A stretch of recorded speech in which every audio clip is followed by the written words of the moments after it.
I have always been the person that whenever somebody tells me to tell them a random fact about me, I never know what to say. However, there are a few things that not a lot of people know about me, so here are some fun random facts about me in case you're curious. I might have to do a full story time on this one, but when I was 5 or 6, I almost got attacked by a bull shark. Honestly, thanks to my mom, I still have my legs. When I was a kid, I used to love to collect rocks, and I was very fascinated with gemstones, which is very, very interesting now because I actually work in a jewelry store and I work with those things all the time. I am surprisingly good at parallel parking. I'm not confident in doing it now, but if I had to do it, I know I could. In fact, I passed that part of my driver's test with flying colors. Another fun fact going hand in hand with that is I actually failed my driver's test the first time I went for it. I don't want to get too in depth with this because I don't know how many people are going to find it interesting, because I think a lot of people find it very, very weird, but growing up, we always had a quote unquote ghost in our house. We always called it Bear. Dad called it Bear because it's bear in the air.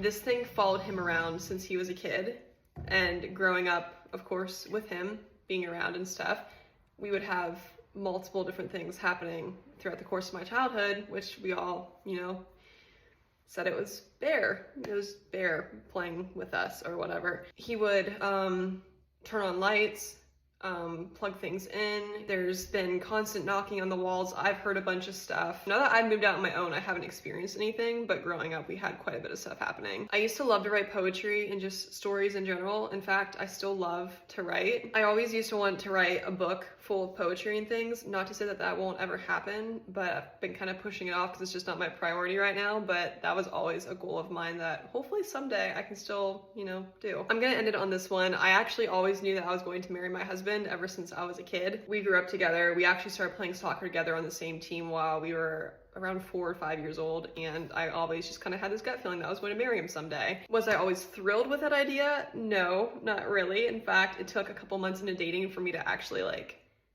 be okay with it. But it always just felt like a God thing, and ultimately I was okay with that. Obviously, because we've been married for 3 years now and I wouldn't change a thing. Hopefully you learned something new about me. I'm sure you probably did. If you guys want story times on anything, definitely let me know and I'd be happy to do that. But until next time, I will see you guys later. Bye guys.